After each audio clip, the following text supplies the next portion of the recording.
ইন্নাল্লাযীনা ক্বালু রাব্বুনাল্লাহ সুম্মা ইসতাকামু, যারা বলে আমাদের রব আল্লাহ, আর এই রবের পথের মধ্যে এই ব্যাপারে কথার ব্যাপারে তারা মজবুত থাকে, দৃঢ় থাকে, এখান থেকে এক চুল পরিমাণও তাদেরকে কেউ টলাতে পারে না। সুবহানাল্লাহ।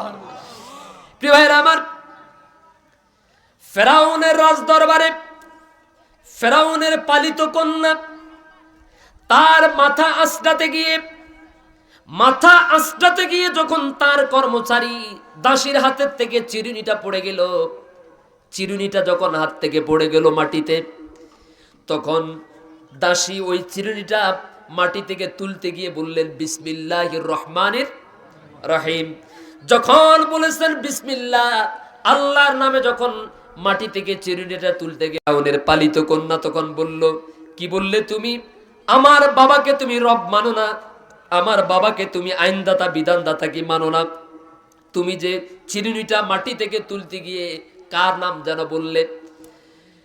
দাসী তখন বললেন, ফেরাউনের পালিত কন্যাকে বললেন, আসমান এবং জমিনের বুকে নবমণ্ডল ভূমণ্ডলে আমি একমাত্র শুধুমাত্র আমার রব আল্লাহকে ছাড়া আর কাউকে প্রতিপালক মানি না, বিধানদাতা আইনদাতা মানি না।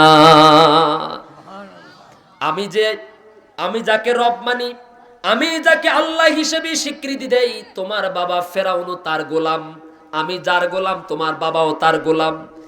এই কথা বলার পর ফেরাউনের পালিত কন্যা চলে গেল ফেরাউনের কাছে, গিয়ে বলল, আব্বাজান, আমাদের যে দাসী আছে, যে মহিলা আছে, সে মহিলা নাকি তোমাকে রব হিসাবে মানে না, সে নাকি অন্য একজনকে রব মানে। ফেরাউন রাগে খুবই অগ্নিশর্মা হয়ে গেল, তার ভিতরটা দাউ দাউ করে জ্বলা আরম্ভ হয়ে গেল।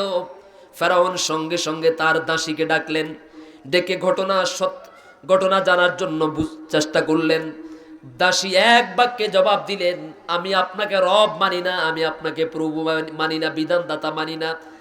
আকাশ এবং জমিনের বুকে কেবলমাত্র শুধুমাত্র আমি যদি রব মানতে হয়, যিনি আসমান জমিন সৃষ্টি করেছেন সে আল্লাহ রব্বুল আলামিনকে আমি কেবলমাত্র রব হিসাবে মানি।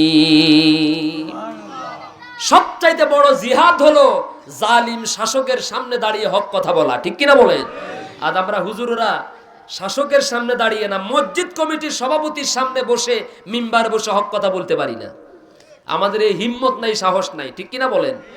কয় যে হুজুর, আমি এই মসজিদে 40 বছর ইমামতি করি, আমি এই মসজিদে 55 বছর খতিবগিরি করি।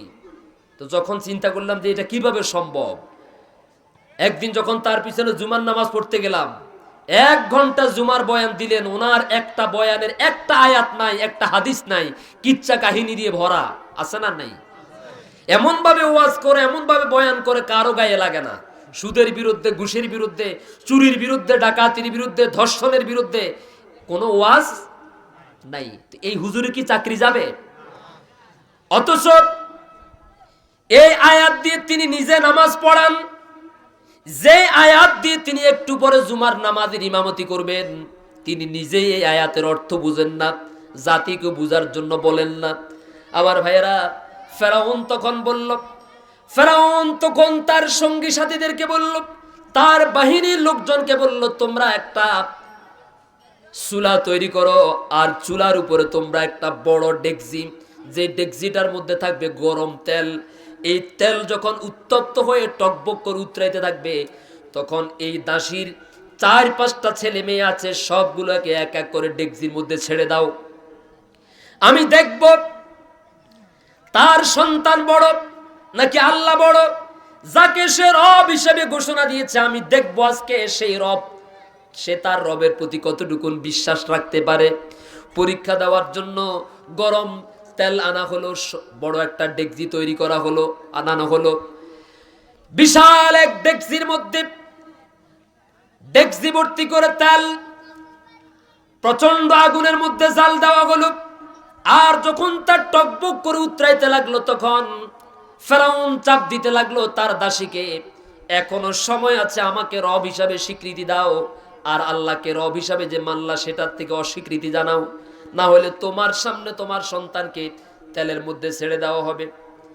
আমার ভাইয়েরা, এক করে 5-6টা সন্তানকে ওই মহিলার সামনে তেলের মধ্যে যখন ছেড়ে দেওয়া হলো, ছেড়ে দিতে দেরি হয় আর হাড্ডিগুলো, তাদের হাড্ডি থেকে তাদের গোস্তগুলো আলাদা হয়ে ডেকজির এক কিনারা গিয়ে বাসতে থাকে। হাড্ডি এক জায়গায়, গোস্ত আর এক জায়গায় বুনা হয়ে গেছে।